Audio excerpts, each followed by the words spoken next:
How's it going, everybody? It is Monday, April 28th. I'm here with Tony Tsoukalas, and this is Tide Pod, a podcast presented to you by Tide Illustrated. And Tony, after months of speculation and rumors and workouts and everything, we finally have some answers on where some of Alabama's previous players are going to be playing their NFL football. Yeah, it was kind of a up and down draft for Alabama. It's like, first round, you kind of had to wait a little bit. And then you had the Milrow, how far was he going to fall? And then you had some maybe some surprises or maybe some, rapid fire picks, I guess, as far as the draft's concerned on day 3. So, it was what do we have? 7 Alabama players taken. That's not a bad. It's not, necessarily one of the memorable Alabama draft classes, but it wasn't a bad one. And I thought, 7's a pretty good number when it comes down to it. Yeah, this is the first class that Kalen DeBoer is going to be able to brag at Alabama. This is the first class with his players from Alabama going to the NFL. And like you said, there were multiple surprises. We're going to get into all of that. We're going to talk about even some of the UDFAs, maybe some Alabama players on mine and Tony's NFL teams. So, yeah, I mean, the draft started for Alabama at pick number 12 with the Dallas Cowboys when they selected Tyler Booker, offensive guard. Pretty interesting pick here. Offensive guard usually isn't a big position of value in the NFL. They usually don't go as high as 12, but Booker went 12 to Dallas. Tony, do you have any initial thoughts on Booker to Dallas? Yeah, I mean, that was the start of the roller coaster, right? You had a great pick for Alabama in Tyler Booker going above what a lot of projections. I don't think I saw a projection predicting him to go that high. But I think, it's a great fit. He's replacing a Hall of Famer in Dallas, and at the 12th pick, I mean, that's about as high as you can go as a guard and is just a true guard in this class, so I thought it's a great place for him. It's a good fit. He was certainly excited about it. We saw him give Jalen Milrow a bear hug. It seems like he carried Jalen Milrow a good 15 feet when he got that pick. But it's good to see that happen for Tyler Booker. I like the fit. I like the pick. Some of these guys you can project, this tackle is going to move inside the guard. But we've seen Tyler Booker play guard. We know he plays it really well. He's a great pass protector. He can move. I think he can move better than what he gets credit for. He can just maul people in the run game. Look, I like him. I'm a big Tyler Booker fan, and I looked at some numbers heading into the draft. The Cowboys hadn't picked an Alabama player in the first round for a while, and so now you can kind of cross them off the list of the maybe Alabama snubbers or whatever you want to call it. So it's good to see a guy like Tyler Booker enter a situation like that. I think it's a great overall pick, and a great way to start the draft certainly for Alabama. Yeah, I mentioned on our pre-draft show when we went over where we think some the Alabama players might land, and I mentioned that Tyler Booker, the one thing everyone says about him is that he's a super high character guy. He's the type of guy that you can draft in the first round, and even if it might be a little bit of a reach, you're comfortable adding that type of guy to your locker room. And I mean, we saw in Tyler Booker's reaction, he was super excited. I think the best clip was the one on the podcast with Micah Parsons when he said, like, he loves seeing the love of the game of opposing defensive linemen just go away throughout the game when he faces them. And I was thinking about it a lot earlier today. I think this is kind of the Cowboys declaring war on the rest of the NFC East. Tyler Booker, he's not the best pass blocker in the world. I think we can all admit that. He's more of a run blocking offensive guard, but he's going into a division that is stacked with some of the top interior defensive linemen in the NFL, right? You have Dexter Lawrence in New York, Jalen Carter in Philly, and Dallas goes and grabs the top offensive guard of the class to kind of match up with these guys for the next few years. So Tyler Booker, everyone always says, Alabama is one of those destinations where recruits can go and get really prepared for the NFL. And hopefully he's prepared because he's going to have a lot of top defensive linemen gunning for his neck over the next few years now that he's in Dallas. You say not a good past the blocker, but I think he's only allowed like 2-3 sacks over the last 3 years or something like that. He has a crazy stat in there where he hasn't allowed very many stats, and I remember he kind of credited some of that to Jalen Milrow's mobility. But I think he's got a lot to work with. I mean, is he? It's unfair to maybe compare him to a Hall of Famer right off the bat, but I think he can have a really good season. And I Did the Cowboys probably reach on him a little bit? But, there's no guarantee if you let a guy slip that you're going to get him. And they wanted, I know it's a cliche draft line, but they got their guy. And I think I'm happy for him. And I think it was a smart decision in the long run. Yeah, I think the thing with Booker is that he didn't test the best at the combine. He didn't bring the most athleticism, and he didn't show that to NFL front offices. So I think that's where a little bit of the skepticism comes in terms of how he's going to hold up as a pass blocker in the next level. But at the same time, I mean, Dallas is one of the better franchises in the league at evaluating offensive linemen. A lot of legendary offensive linemen have gone through Dallas and have really made themselves like career tenured players with the Cowboys who stay there for over 10 years and become Cowboy legends. And if Tyler Booker can live up to that, then I think they'll be very pleased with this pick. I don't think Dallas will think it's a reach if he can live up to some of the past expectations that might be on him now. For sure. And then, I guess moving on to the next pick in this draft, next Alabama pick, at least you stay in that NFC East. And this is one that I know you're excited to talk about. The Jahad Campbell slipping back into the end of the draft. He was dealing with a little bit of an injury problem. He had surgery after tearing apart the combine. And I think teams are a little bit worried maybe about, is he going to be able to recover from a shoulder injury or shoulder surgery in time to, play in mini camps? And, is he going to be a little bit limited at the beginning of the season? That being said, he is a terror and somebody that probably should have been picked in the middle of the first round, maybe even as high as, where Tyler Booker was picked. And you see him now drop all the way to number 31 to the Philadelphia Eagles, who actually moved up a spot to ensure that they were able to grab him. Leave it to the Eagles, Henry, to draft either an Alabama or a Georgia player. They kind of broke the mold and went Alabama defense instead of Alabama offense. It's usually Georgia defense, Alabama offense. But, I know you're excited to talk about this one. Yeah, we talked about the possibility of this happening on the pre-draft show, and I think I would have loved to see Campbell go to Philly before the draft. Obviously, he's an amazing player. He's versatile. He's super athletic. He's a sideline to sideline linebacker. And once it kind of got to like the mid-20s, I was praying that Howie Roseman would work his magic and make his way up and draft him, or maybe like another guy who was falling, Malachi Starks. I was praying Howie Roseman would make a move because there were a lot of SEC defenders on the board. But yeah, like you said, Jahad Campbell, he could have easily gone in the teens. It was shocking to see him fall that far. And he's gonna fit kind of perfectly what Philly needs right now, right? Like coming off a Super Bowl, we lost guys. We lost Josh Sweat. He went to the Cardinals. We brought back Zach Bond at linebacker. So I think maybe we're probably going to play Campbell more off the edge to kind of fill in for Josh Sweat. But the guy that Jahad Campbell really reminds me of for the Eagles is Hassan Reddick from a couple of years ago, because Reddick's kind of a similar mold where he can play both off ball and off the edge. And I think he had probably the most productive year of his career when he was in Philly for the Super Bowl run that season when they lost to the Chiefs. But I think Campbell can slide in and kind of be that next Hassan Reddick for the Eagles. And the other fun part about this is he's a Philly guy. He's a Jersey native, South Jersey native, which is Eagles country. He said he'd never gone to an Eagles game, and now he's going to be playing for the Eagles. So super, super excited to see him. And yeah, I mean, the rich get richer. The defending champs, they got rewarded with this one for sure. And if you haven't figured it out yet, Henry is an Eagles fan. So the Wees that are coming out are definitely that's his team. So, I was excited for you when I saw that pick. I wonder, are you going to get the Jahad Campbell jersey now, or?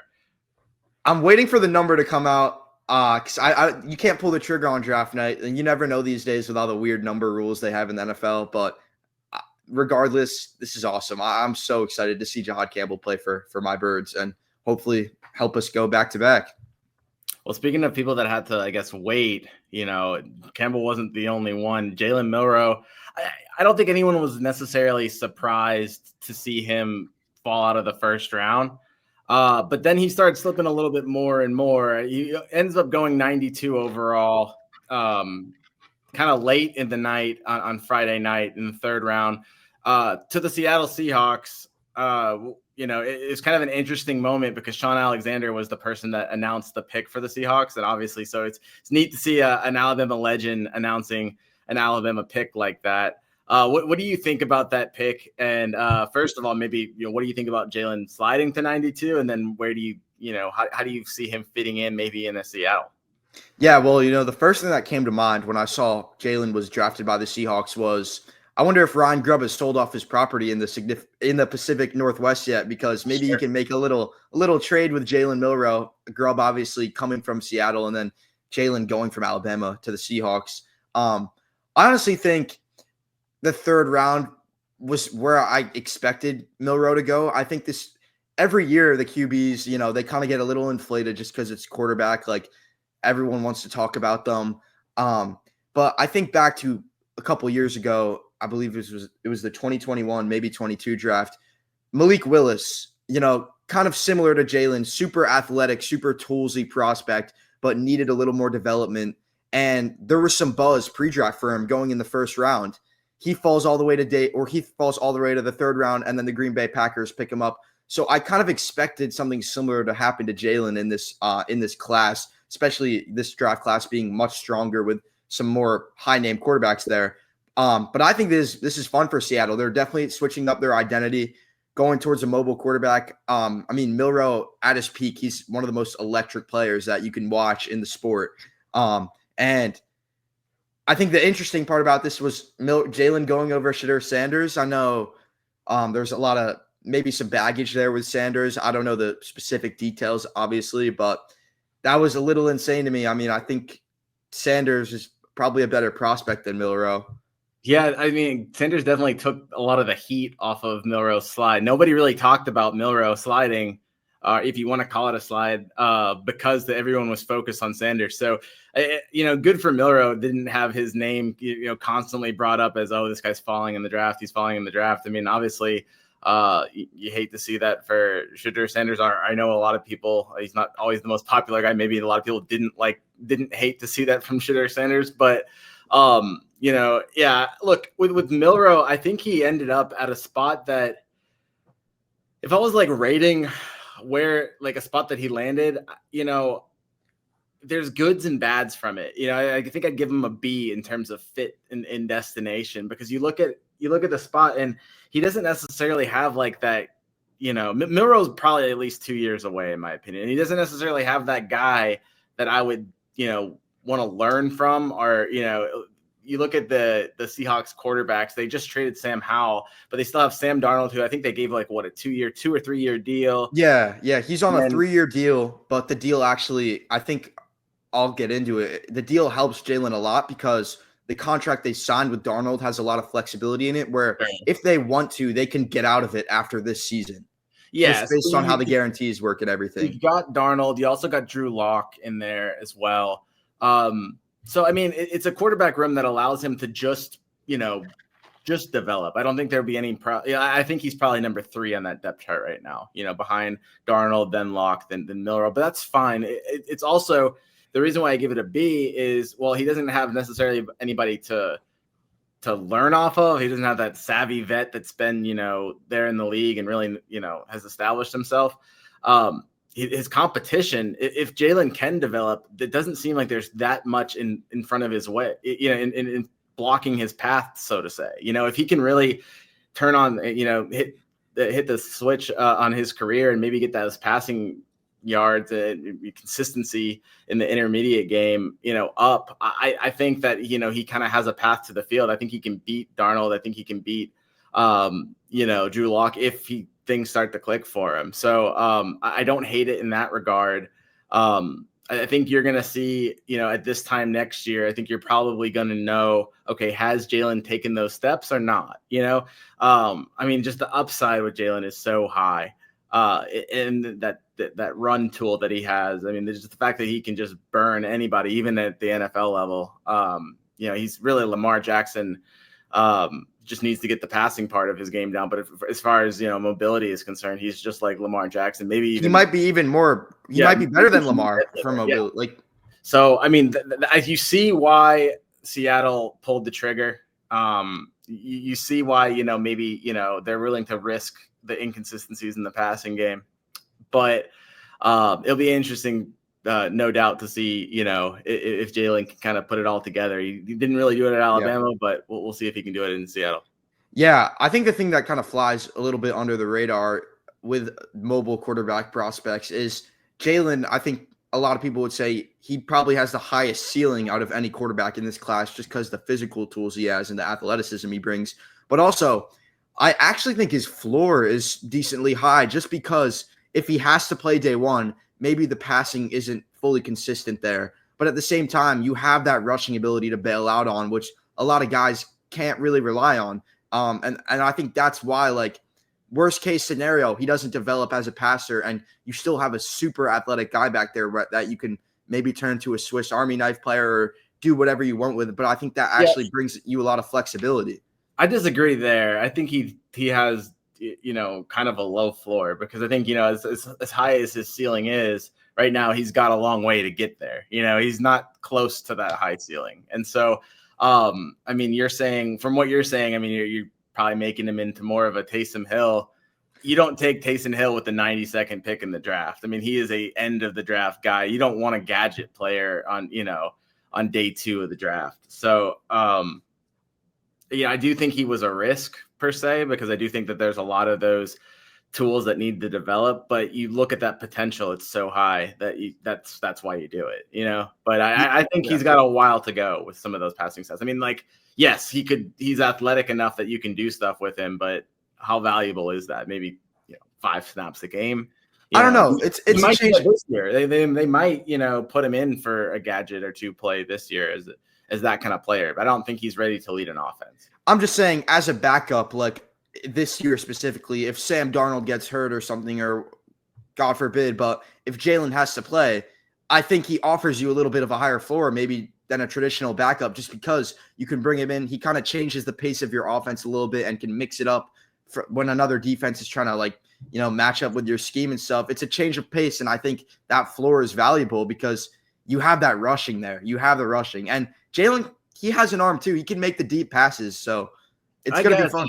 I don't think I think he's in a good spot this year because I don't think he's ready to even be a backup. I think if Darnold does get hurt, I think it's definitely Drew Lock, and I think I think you really just write off Jalen this whole year, unless he just does something insane over the summer, and they just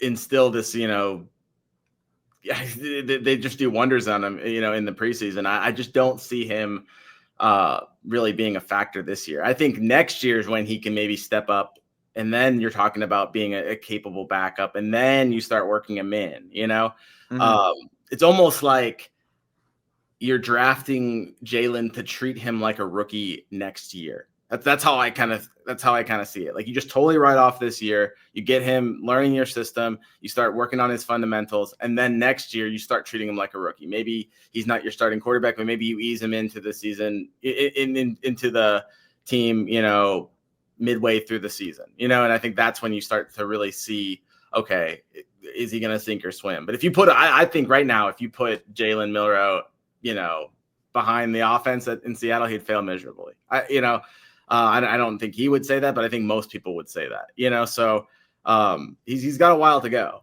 I think that, it's still very much a project. Yeah, it's going to be something to monitor for sure over the next couple seasons, but Milroe obviously brings a lot of versatility. Another guy who's really versatile who got picked, Malachi Moore. Malachi Moore, he was the first Alabama player to hear his name called on day 3. The New York Jets selected him with a pick 130, I believe. Tony, you have any thoughts on that? Division rival getting an Alabama player here for you. Yeah, it had been a little bit of a wait at that point for an Alabama player, but I was happy to see him go off the board first. Look, he's an undersized guy, and he's a guy that's not going to blow you away with your athleticism, but I think he can fit in a bunch of spots on the secondary. I think that's a nifty pick for the Jets. He offers you so much versatility. He also offers you a lot of leadership. He's a guy that you want in your locker room. 2-time team captain. He's not physical in terms of necessarily, he's not the strongest guy. He's not the biggest guy, but he can pop. You know what I'm saying? Like, for his size, he's not afraid to hit people. He brings a lot of intensity. Plays with his emotions on his sleeve, which, I mean, look, we saw it, kind of rear its ugly head at times, but more often than not, that's going to be a good thing for him. I like him. He's a great guy. And it's good to see him, come off the board, relatively early, a 4th round pick. I think it's a late 4th, right? But, I was happy to see him, not have to wait too long on day 3 to come off. Yeah, Malachi, a versatile guy. He played in the safety. At the safety position, he played in the nickel in college. He's done a lot of stuff for Alabama throughout the years. And I think this is a good pick for the Jets, who have had safety problems for a while now. The Jets have had a lot of problems for a while now, but they're under a new coach, Aaron Glenn, defensive-minded guy. You're bringing in a guy like Malachi Moore, who, like you said, has a lot of leadership. I think I really like that fit, Malachi Moore and Aaron Glenn together. And I think we could honestly – New York is kind of a spot for him where he might end up starting down the line just because they've had a lot of safety issues for a while, and he offers them versatility, and he's gotten better every year throughout his college career. And that's the important thing. When you have those guys who are just constantly trending up and up, if he can keep trending up, he can turn into a starter for the Jets. I mean, sure, he's going to have to work his way up. I mean, the good thing about him, too, is he does have some special teams experience at Alabama. So he's a guy that, at the very least is going to be a contributor there. And then you just see how it works out. You see how you progress, injuries. If you can stay consistent, kind of keep your head above water, then those opportunities will present themselves. And I think that, he's a guy that will be able to take advantage of those. I mean, I don't think the Jets drafted him to come out and start right away. I mean, that's just not what you normally do with a 4th rounder, but sure, in a couple of years, maybe he develops into that guy. I think at the very least, you talk about people with low floors. I think at the very least, he can kind of stick around as a special teams guy and as a backup that can play multiple positions. So that's going to give you a long career, assuming he stays healthy, a long career in the league, just that versatility, that leadership. And then just the fact that he has the ability to play, special teams. And that's a big part of the NFL as well. You can't carry that many guys. So having backups that are, key special teams contributors, that's, Nick Saban will be the first one to tell you that that's a good way to, extend your, lifespan in the league. Yeah, once Malachi Moore was selected, it kind of opened the floodgates for the rest of the Alabama prospects to hear their names called on day 3. And just 4 picks after Malachi was selected at 130, we saw another Alabama player fly off the board. And I believe the Eagles actually had this pick, but they made a trade with the Denver Broncos, who went up and selected Q Robinson. Tony, you have any thoughts on Q to Denver? Yeah, I was a little bit surprised. So Q is kind of a little bit of a tweener, and I was kind of thinking that maybe he might slide a bit. So it was nice to see him, get picked in the 4th round. I think, what did he go, like 5 picks after? Yeah, he was 134. Four picks after Malachi. I remember you had just gotten done publishing, and then it happened, so you had to go publish another one. But he's a guy that, obviously the production was there in terms of sacks before the injury. He had that ACL injury in November. Comes back from that.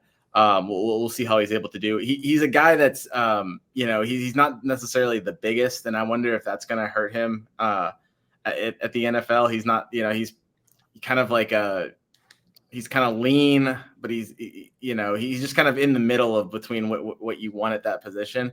But you can't argue with the, with the pressures and the sacks that he provided, last season for Alabama. I think you also talk about a guy that we just talked about special teams. He's a guy that did really well and throughout his Alabama career on special teams. He should be able to help out there. And then, also the leadership piece. I mean, he's a guy that stuck with Alabama, waited his turn, and was a presence in the locker room. We saw on the Tides That Bind, little documentary by Fox Nation that, he had dealt with a DUI, and he, kind of was a come to Jesus moment for him. And I think it really turned his life around.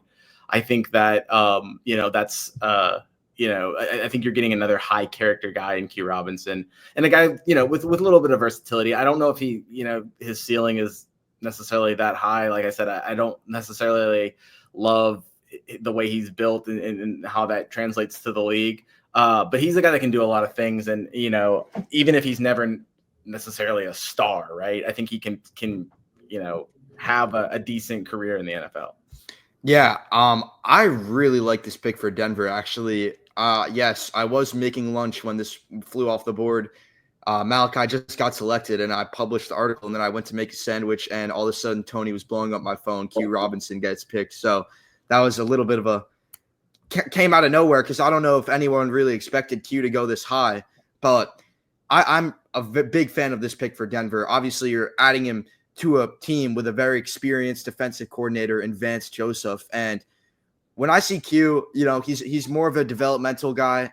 He has potential to be a kind of a hybrid 3-4 linebacker, like I believe some of the scouting reports said that. But I see what Denver did with Nick Bonito, a guy who came out of Oklahoma a few years ago and was kind of really toolsy, had a super high ceiling, but wasn't really refined yet. And all of a sudden, everything just clicked this year, and all of a sudden, Nick Bonito's a second team All Pro. I'm not saying Q Robinson is going to be a second team All Pro, but I'm saying he's going to a team that definitely has the wits to develop him potentially. And that's why I really like this pick. And Denver, they're adding to their pass rush. When you see these teams like Philadelphia go win a Super Bowl, get after the quarterback constantly against a guy like Patrick Mahomes, who Denver has to play twice a year, you got to constantly kind of refresh and re-add players to your pass rush. So I like them going Q here. I definitely like them going Q. Speaking of guys that went a little bit earlier than expected, I was kind of scrambling to finish up my draft profile on Robbie Utes, who went in the next round at 175 overall. Joins Jalen Milroe with the Seattle Seahawks. They're drafting him as a fullback. He played obviously tight end and H-back at Alabama, but yeah, Robbie Utes gets to live his dream as a fullback in the NFL. He's a 6'4", 270 guy. They're not drafting him to make plays. They're drafting him to create plays in terms of his blocking ability. I like the fit. I like the fullback guys. I like Robbie, and I was a little bit surprised to see him come off the board first before like somebody like CJ Dupree, who didn't even get drafted. That being said, if you want a fullback, I think he's one of those guys that can develop into that position or that can play that position. And so, if that's what they wanted, they got the perfect guy for it. So happy to see Robbie go there. And I like that pick. Yeah, maybe Jalen made a call to Seattle and said, go get this guy. He's versatile. He's my teammate. I want him in Seattle. Yeah, I don't think either of us were expecting this, but it's fun. It's fun for sure. It's not, people say fullback is a dying position, but Robbie Utes maybe gets to try to bring that back for the Seahawks. So we'll definitely watch how he's used there. I love this line from Lance Zerling's draft profile on him. Oates is built like an iron worker who has a squat rack in his garage. I love that. You know what I'm saying? But he's chiseled, man. He's like a hunk of like rock. He's like a little boulder. And so, he's a fun player. I'm happy to see guys like that rewarded too. He's a guy that stuck at Alabama that, didn't really have any flashy moments at Alabama, but I sometimes do the GIF stories where I kind of like break down the big plays. And I remember it seemed like a lot of them when I was breaking down a big play, it would always be Robbie Utes opening it up, in a big running play. He'd come in there as a H-back and just blow someone up. And then that would lead to the opening. So I think they're going to enjoy him in Seattle for sure. Yeah. Another guy who came off the board was Tim Smith. He was selected with the 190th pick by the Indianapolis Colts. Yeah, that's another guy who stuck it out at Alabama for 5 years, Tim Smith to the Colts. Yeah, you're drafting him for his potential, not his production, because he never really, I think, what did he have? Only just a handful of sacks during his time at Alabama. Never really, kind of put that together as a pass rusher. But he's got the tools. He's a top, he's a Rivals 100 guy, and I think he was even like a top 50 guy, coming out of high school. So he, you're kind of betting on his potential there, and that it'll finally click for him.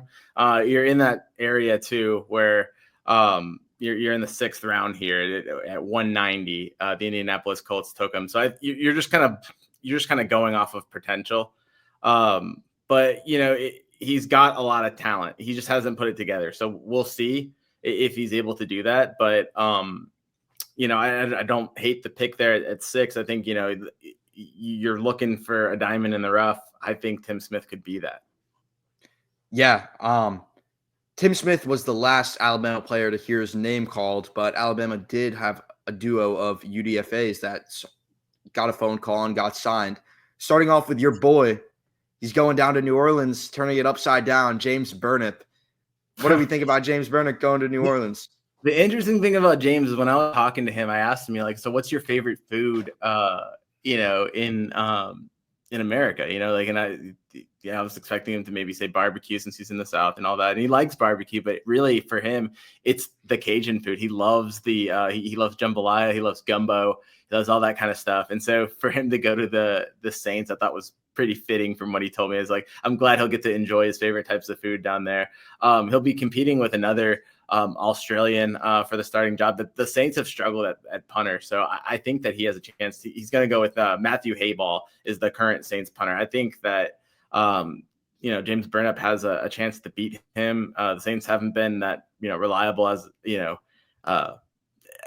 in terms of punting, and then James Burnip has been so stable for Alabama. You'd expect him to kind of carry that over. I also think it helps that he's going to be kicking in a dome. I mean, any type of kicker, that usually helps. You don't have to worry about swirling winds for half of your, for all your home games. So I like that for James. Good to see him stay in the South too.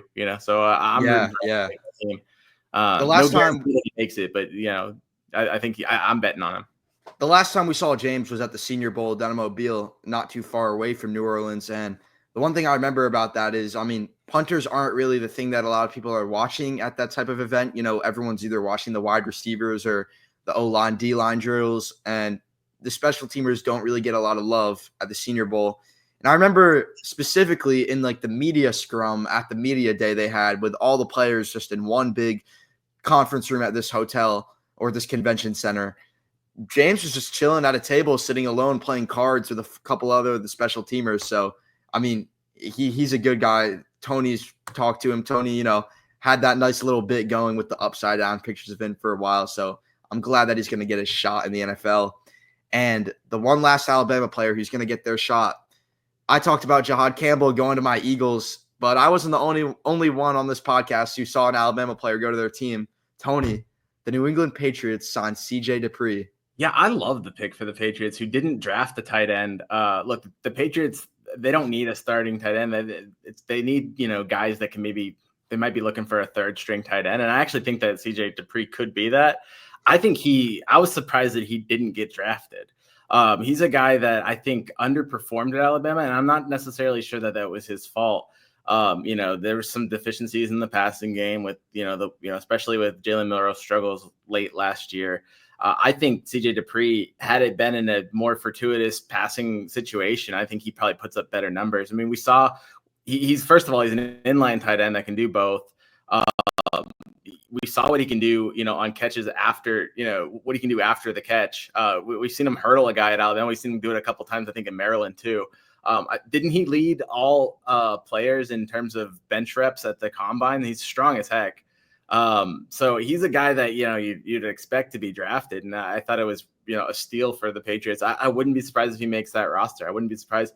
He's a guy that can be a, third string tight end. And then, as people get older, as you just kind of stay on the team, I don't know if he's ever going to be a starter, but he's he's not the most dynamic guy in terms of going downfield, but you don't necessarily need that. And he does have enough athleticism, like I said, to make those plays after a short catch. I like him. I think, like I said, I thought that was an absolute steal.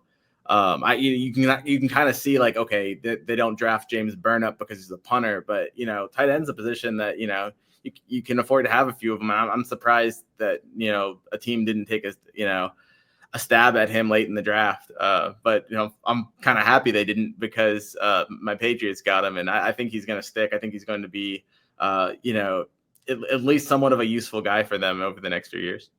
Yeah, I think a lot of people expected Dupree to at least get drafted. I mean, for me at least, I was on Twitter refreshing CJ Dupree for a good 2 hours last night. And then the moment I decide to, he hasn't gotten signed yet, I'm going to go do something else. He gets signed right when I put down my phone, going to the Patriots. But yeah, this is good for you, Tony. I'm very happy you get to have an Alabama player in New England. He was much more productive at Maryland, obviously. I believe he had how many yards did he have his sophomore season? 300? I don't know. You see, he was just then getting into his own at Maryland, and then he went to Alabama. I think everyone expected him to kind of have a better career at Alabama. It's just he came during a time where, you know, they weren't able to establish, you know, consistent play at the quarterback position. And so that kind of hurt him, you know? Yeah. I'm Led looking at Alabama. He led all non-Alabama wide receivers in receptions last year. He was actually third behind Ryan Williams and Jeremy Bernard in receptions with 21. So he was a reliable target for Jalen Milroe, nonetheless. I mean, interesting stat about CJ Dupree, or fact, not a stat, but for all you Office fans, he's from Scranton, Pennsylvania. I always thought that was kind of funny. Yeah. So any fans of the TV show The Office, that's his hometown. Yeah. So Alabama, that was a total recap of Alabama's NFL draft. I believe, how many did you say? That was 9 players overall that have an Nine NFL shot? players, 7 drafted to, you know, to date. I'd have to go back and check. I'm pretty sure it's only the 2. You know,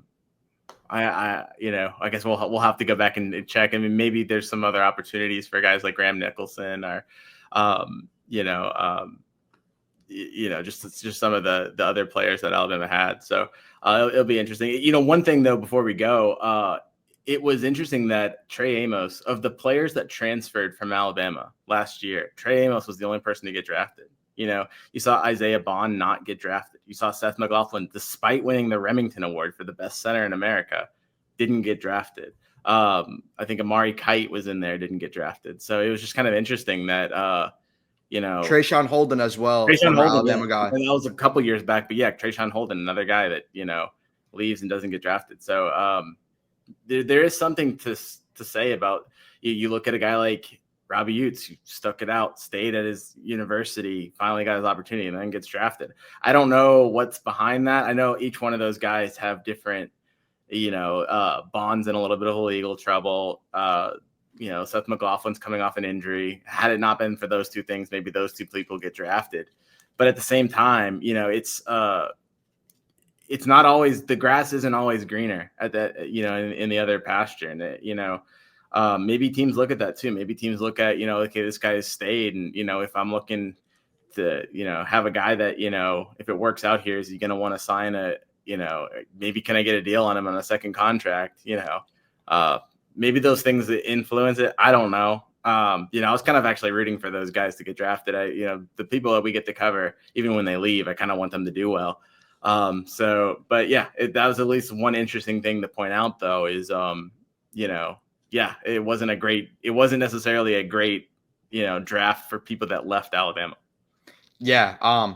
Alabama had 0 players enter the transfer portal in the spring, and Alabama potentially could have had a way bigger draft class if some of those guys like Damani Jackson, Jeremy Bernard, some of the guys who were eligible for the draft declared, but Alabama had a lot of players returning.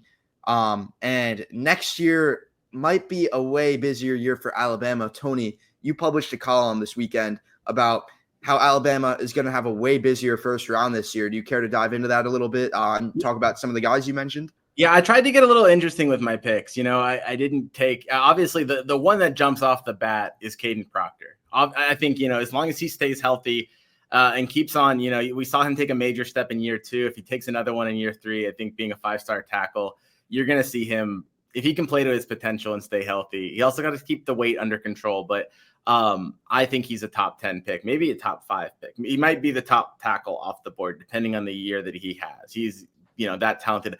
I tried to do a predicted landing spot, you know, for each one of these guys.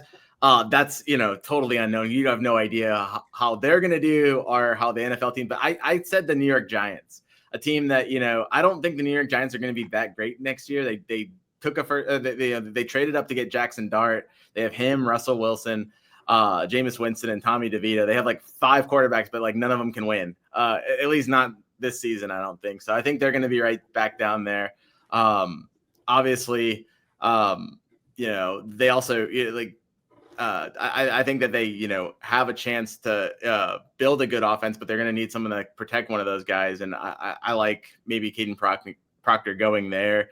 The next person I had was Deontay Lawson. You talked about people that could have declared. Had it not been for that injury that he suffered, you know, I think that he probably, you know, gets drafted maybe 2nd or 3rd round, maybe even 1st round this year. You know, he got injured. I know I said the ACL for Q Robinson. Q Robinson got hurt before that. It was the ACL for Deontay Lawson that he had against Oklahoma in November. That really kind of cost him, but it ended up being a blessing in disguise for Alabama because they're going to get him back. I think he's got first round talent. And by the time this time next year, he'll probably be a 2-time team captain. So you talk about those high character guys. I think that's really important at the linebacker position. I have him going to my New England Patriots. I think he's like a perfect kind of football. Mike Vrabel's going to love him if he gets a chance to pick him. I think the Patriots are probably going to be a little bit better this year. Maybe be around 500 in that teen range. And I think that's probably where I could see Deontay Lawson falling in that mid first round next year if things go right for him. The next one I have is a little bit of a surprise. It's James Smith, a defensive tackle. Look, Alabama's defensive tackles, when they pop up, they come out of nowhere. You had Christian Barmore, you had Quinnen Williams, Fedarian Mathis. Like, you've got these guys that you kind of knew they had potential, but then it just seems like they come out of nowhere. I'm going to follow that trend and think that James Smith, we saw what he did in against Michigan in the ReliaQuest Bowl. I think he has a good season. I have him going to the Los Angeles Rams, who have 2 first-round picks. The reason why I gave him to the Rams is I think you can take a chance with a guy like James Smith, who might be, still has a lot of his game to polish up, but I think he's probably going to show some of that potential next year. So I think he could go in the first round. I went with LT Overton. I think, a lot of people are going to have him as a projected first rounder. He's kind of a little bit of a tweener in terms of he's kind of a heavy defensive end, but maybe a lighter defensive tackle. But I like the fact that he can play both. Baltimore is a team that likes that. The people that can play and have that versatility on the defensive line. Baltimore also loves taking Alabama defenders. So I gave LT Overton that spot. I think he develops into a first round pick if he can turn some of these almost sacks into sacks. I mean, he was like frustratingly close to getting to the quarterback so many times last fall. I think he's going to pick that up. That's his main focus. We talked with him during spring camp. That's what he talked about. I want to, improve that part of my game and get to the quarterback, finish some of those plays. So I think we're going to see him take that next step. And then another surprise I have, I know a lot of people might be expecting me to take like Isaiah Horton, especially after the spring he had. But I think Jeremy Bernard could be a sneaky end of the first round kind of guy. He's a guy that can play inside, can play outside. He's physical. And I just think that, he's kind of an underrated player. He's a guy that is very quarterback friendly in terms of just his ability to get open and ability to kind of do things. And, he can make, plays over the middle. I think he's going to be a great tool for Ty Simpson, who I think is going to win the starting job at quarterback. And I wouldn't be surprised if, yes, you have Ryan Williams and you have Isaiah Horton. I wouldn't be surprised if if maybe Jeremy Bernard might even be the leader out of that bunch. The stat line I came up with him in order to get the first round, it seems somewhat conceivable. I have him having 65 catches for 1,200 yards and 10 touchdowns.